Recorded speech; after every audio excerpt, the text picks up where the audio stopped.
Hello students, आप सभी को मेरा प्रणाम। प्रोफेसर की क्लास में आप सभी का स्वागत है। मैं हूं प्रोफेसर नंद कुमार। आज आपके लिए लेकर आए हूं चौथा पाठ, जिसका नाम है एक कहानी यहाँ भी। ये एक ऑटोबायोग्राफी है। इंग्लिश में इसे कहते हैं one's life written by one self.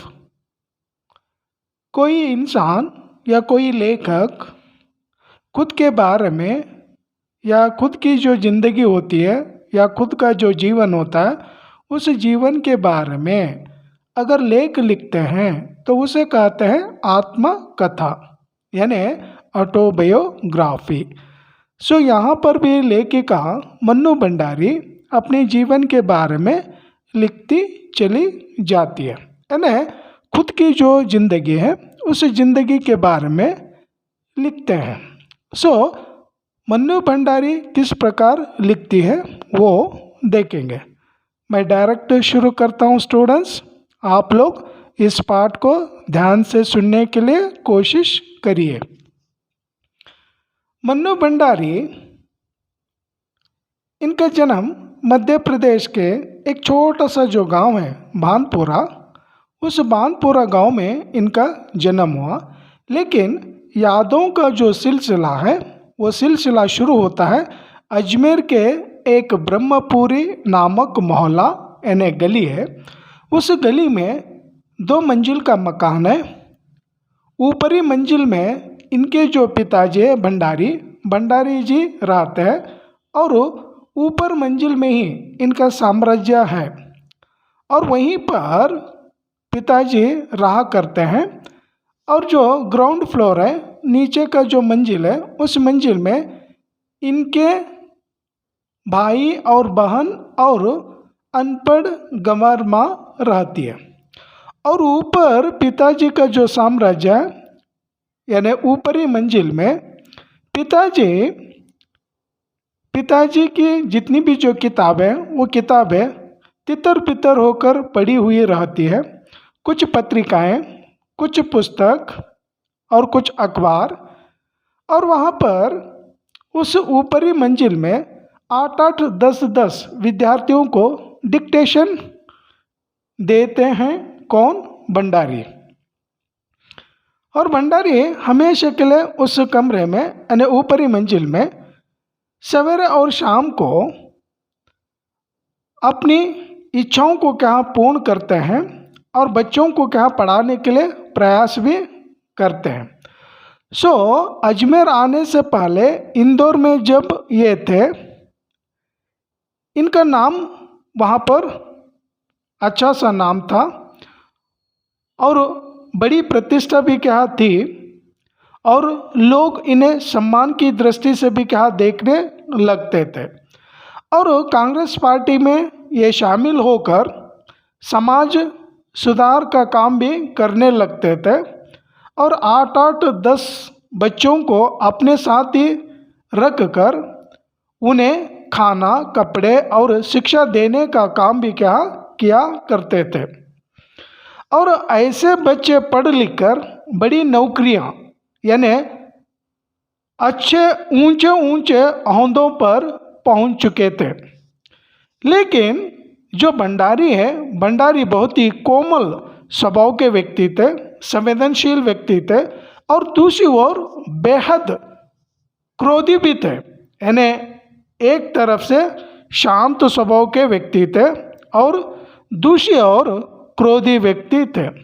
Ajmer आने से पहले इंदौर में ये परिवार जब था, और भंडारी जी वहाँ पर आर्थिक संकट में क्या गिरे हुए थे।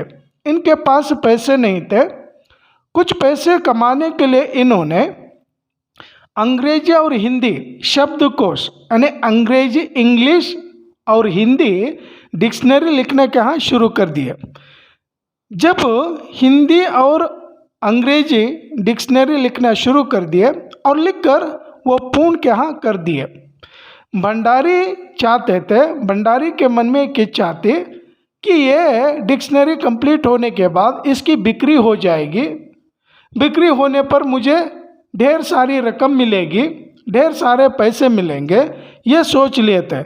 लेकिन ये डिक्शनरी पब्लिश होने के बाद इनका नाम क्या चर्चा में क्या आ गया। नाम तो बहुत कमा लिए, लेकिन पैसे इनके हाथ नहीं आए। जिस मात्रा में आना चाहिए उस मात्रा में पैसे ना आने के कारण भंडारी दुखी रह गए। जैसे दुखी रह गए और हर व्यक्ति के ऊपर इन्होंने शक की दृष्टि से क्या देखने लगे, क्योंकि जिनके ऊपर विश्वास रखे हुए थे उन लोगों से क्या जब घात हो जाता है, यानी धोखा जब हो जाता है, धोखा होने के बाद उनके ऊपर विश्वास रखना मुश्किल क्या हो जाती है। सो भंडारी के जीवन में भी क्या ऐसी घटना क्या घटी, और इसीलिए मन्नू भंडारी लिखती है, अब मैं पिता के बारे में ज़्यादा क्या मैं नहीं लिखूंगी, पितृगाथा नहीं करूंगी। और यहाँ पर पिताजी के बारे में क्या लिखती चली जाती है। मेरे पिताजी केवल मेरी जो बड़ी बहन है सुशीला को ही क्या बेहद पसंद करते थे, क्योंकि सुशीला देखने में, सुशीला का रंग क्या गोरा रंग रहने के कारण और दिखने में क्या अच्छी थी, सुंदर थी, सुशील थी, और इसलिए मन्नू से भी बढ़कर सुशीला को ज़्यादा क्या प्यार करने लगते थे, बेहद पसंद करते थे। कौन? भंडारी। और भंडारी में एक कमजोरी थी, उनके पिता के पास एक कमजोरी थी, जो काले कलूटे जो होते हैं या कुरूप जो होते हैं, कुरूपता को वो पसंद नहीं करते थे। और मन्नू भंडारी देखने में क्या काली थी, उतनी क्या सुंदर नहीं थी, और इसीलिए बचपन से ही भंडारी जी मन्नू को क्या ज़्यादा पसंद नहीं करते थे। सो यहाँ पर बचपन से ही बेटी और पिताजी के बीच कहासुनी हो जाती थी, और इसलिए इन दोनों के बीच कभी कभी क्या चर्चा भी होने लगती, कभी कभी क्या बहस भी क्या होने लगती। रूप को लेकर भी क्या कई बार इन दोनों के बीच क्या बहस भी क्या चली है। और पिताजी के अपोजिट विपरीत इनकी माँ थी, अनपढ़ गंवार बेपड़ी माँ थी, और बच्चों की इच्छाएं पूर्ण करती थी। और जब कभी भी उनके पति भंडारी कुछ मांगते हैं, सो मांगने से पहले ही रेडी रहती कि मेरे पति जो कुछ भी मांगेंगे उन्हें तुरंत जाकर देकर आ जाऊं। सो यहाँ पर इस टाइप की क्या इनकी माँ थी, यानी दोनों पति पत्नी क्या अपोजिट थे। भंडारी जी पढ़े लिखे इंसान थे, और मन्नू की जो माँ थी वो माँ क्या अनपढ़ गंवार थी, ना पढ़ना ना लिखना जानती थी, लेकिन बच्चों की जो इच्छाएं होती है उन इच्छाओं को पूर्ण करती थी। सारा दिन बच्चों की सेवा में क्या और पति की सेवा में लगा रहती थी। सो यहाँ पर 5 भाई बहनों में सबसे छोटी कौन थी? मन्नू भंडारी थी। और बचपन में मन्नू भंडारी अपने भाई बहनों के साथ और गली के कुछ बच्चों के साथ बचपन के कई खेल क्या खेलने लगती थी। सतोली खेल है, यानी लगोरी जिसे हम कहते हैं, लंगड़ी टांग और पकड़म पकड़ाई, हाइड एंड सीक खेल, काली टीलो, इस प्रकार के कई खेल क्या खेलने लगती थी। और पड़ोस की जो सहेलियां होती थी उन सहेलियों के साथ भी क्या गिल्ली डंडा भी खेलने के लिए जाती थी, पतंग उड़ाने के लिए भी जाती थी, और कांच पीस कर मांझा भी क्या बनाने के लिए कोशिश करती थी। और इस प्रकार बचपन में जो बच्चे करते थे वो सारे काम मन्नू भंडारी क्या कर चुकी थी। सो यहाँ पर इनके मोहल्ले में ऐसा ही एक वातावरण था कि पड़ोस कल्चर उनके पास था, पड़ोस कल्चर यानी नेबर्स जो कल्चर होता है ना, किसी के भी घर में जाकर बच्चे खेल सकते हैं और उस घर में रहने वाले लोग कुछ भी नहीं कहते हैं। सो इसे कहते हैं पड़ोस कल्चर। यानी किसी के घर में अगर कुछ होता है तो उन्हें सहायता देनी चाहिए, उन्हें कष्ट अगर आ जाता है उन्हें क्या हेल्प करना चाहिए। और उनके घर में अगर कुछ शादी अगर हो जाती है, विवाह अगर हो जाता है, तो ऐसे मौके पर उन लोगों को क्या सहायता करने के लिए पड़ोस के लोग चले जाते हैं, यानी हेल्प करने के लिए चले जाते हैं। इसे कहते हैं पड़ोस कल्चर। सो यहीं पर इसी मोहल्ले में मन्नू भंडारी को लिखने के लिए दर्जनों कहानियाँ क्या मिली थी, और उन कहानियों में महाभोज जो कहानी का जो रोल है दा साहब, और दा साहब की कहानी इसी मोहल्ले में क्या मिली थी। सो यहाँ पर मन्नू भंडारी के घर में एक संप्रदाय, एक कल्चर थी, एक नियम था। कौन सा नियम था? इस परिवार में रहने वाली जो लड़की होती है वो लड़की 16 साल की होनी चाहिए, और वह लड़की SSLC पास करनी चाहिए, यानी पास हो जाने पर वो लड़की शादी के लिए योग्य बन जाती थी। और इन दो नियमों को पार कर चुकी थी कौन? सुशीला, यानी मन्नू भंडारी की बहन, बड़ी बहन।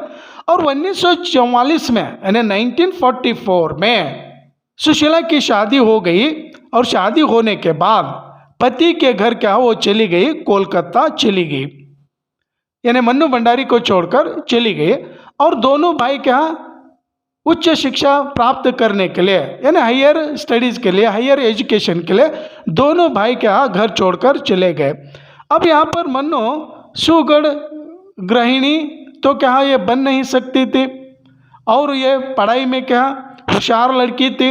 और इनके पिता मन्नू भंडारी को कहने लगते हैं, हे मन्नू, तू रसोई घर में कभी कदम नहीं रखना, तू निरंतर क्या पढ़ते रहना, यानी किचन रूम में जाकर खाना बनाने के लिए प्रयास मत करना।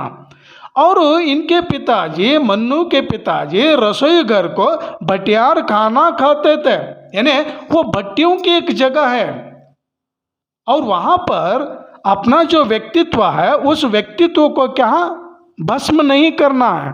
और इसीलिए पिताजी कहा करते थे कि बेटी तुम किचन रूम में मत जाना। सो यहाँ पर जब बच्चे घर पर नहीं थे और मन्नू का क्या केयर ज़्यादा करने लगे मन्नू के पिताजी, तो इसी प्रकार जब जब मन्नू के पास जब समय होता और वहाँ पर उनका जो ऊपरी मंजिल है उस ऊपरी मंजिल में मीटिंग भी क्या चलने लगती थी। कांग्रेस पार्टी के नेता भी थे और समाज सुधारक भी थे।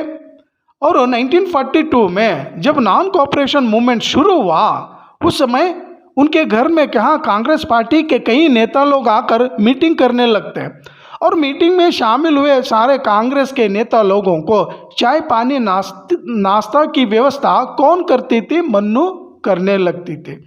और उन लोगों को क्या कभी कभी चाय पानी कॉफ़ी टी देने के लिए चली जाती है, और पिताजी कहा करते थे, हे मन्नू तू भी यहीं पर बैठकर कुछ सुन लेना, क्योंकि देश के बारे में, आज़ादी के बारे में यहाँ पर चर्चा हो रही है, यहाँ पर बहस क्या चल रही है, तुम भी इसे सुन लेना। सो मन्नू भंडारी को उसमें कोई दिलचस्पी क्या नहीं थी, इंटरेस्ट नहीं था, और पिताजी कहने पर भी वहाँ उस कमरे में उस रूम में क्या नहीं रुकती थी। और यहाँ पर मन्नू भंडारी 1945 में 10th स्टैंडर्ड क्या पास हो गई, और ये सावित्री गर्ल्स हाई स्कूल में क्या पढ़ाई करती थी, और उसी हाई स्कूल से क्या पास हो गई। जिस साल पास हो गई उसी साल हाई स्कूल वालों ने सावित्री गर्ल्स कॉलेज भी क्या ओपन कर दिया, और 10th पास होने के बाद मन्नू भंडारी सावित्री गर्ल्स कॉलेज में ही क्या दाखिल हो गई। जैसे वहाँ पर दाखिल हो गई और वहाँ पर जाती है, और कॉलेज जैसे जैसे वो जाती है वहाँ पर एक प्राध्यापिका, हिंदी अध्यापिका मिल जाती है। अध्यापिका का नाम है शीला अग्रवाल, और शीला अग्रवाल मन्नू भंडारी के बीच एक बॉन्डिंग क्या रिश्ता क्या बन जाता, रिश्ता एक बन जाता है, एक बॉन्डिंग क्या हो जाती है। सो यहाँ पर अग्रवाल मन्नू को देकर कई हिंदी की किताबें चुन चुन कर क्या पढ़ने के लिए देती है। और वहाँ पर जैनेंद्र द्वारा लिखित, अज्ञे द्वारा लिखित, यशपाल द्वारा लिखित, भगवती चरण वर्मा द्वारा लिखित कई किताबें चुन चुनकर महादेव वर्मा को देने लगती है। सुनीता भी क्या एक उपन्यास है, शेखर एक जीवनी उपन्यास है।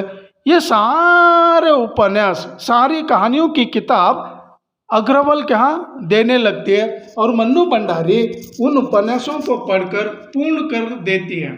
और जब पूर्ण कर देती है, पढ़ने के बाद, कंप्लीट करने के बाद दोनों के बीच क्या चर्चा भी होने लगती है।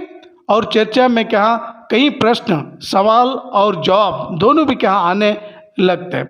तो इसी तरह त्यागपत्र, भगवती बाबू का चित्रलेखा और ये सारी किताबें शीला अग्रवाल मन्नू को क्या देने लगती थी। और मन्नू भी मिस के साथ यानी टीचर के साथ, शीला अग्रवाल के साथ लंबी लंबी बहसें क्या करने के लिए रेडी हो जाती। छोटी उम्र में जब फर्स्ट ईयर में थी तभी क्या इन दोनों के बीच एक दोस्ती बन गई। और 1946 और 47 में देश में क्या या देश की स्थिति क्या अलग सी बन गई थी, क्योंकि अंग्रेजों के विरुद्ध देश भर में क्या नॉन कोऑपरेशन मूवमेंट क्या चल रहा था, असहयोग आंदोलन चल रहा था। और उसमें कॉलेज स्कूल के बच्चे भी क्या भाग ले रहे थे। यहाँ पर जिस सावित्री गर्ल्स कॉलेज में मन्नू भंडारी पढ़ रही थी, 5 लड़कियों को लेकर ये भी एक टीम बनाकर बाइकआउट करना शुरू करती है और प्रभात फेरी में ये भी क्या शामिल हो जाती है। और यहाँ पर भाग लेकर कभी कभी कॉलेज भी क्या बाइकआउट करती है और कॉलेज में रहने वाली सारी छात्रा यानी लड़कियों को बाहर बुलाकर क्लासेस चलने भी नहीं देती और भाषणबाजी करना शुरू कर देती थी। कौन? मन्नू भंडारी।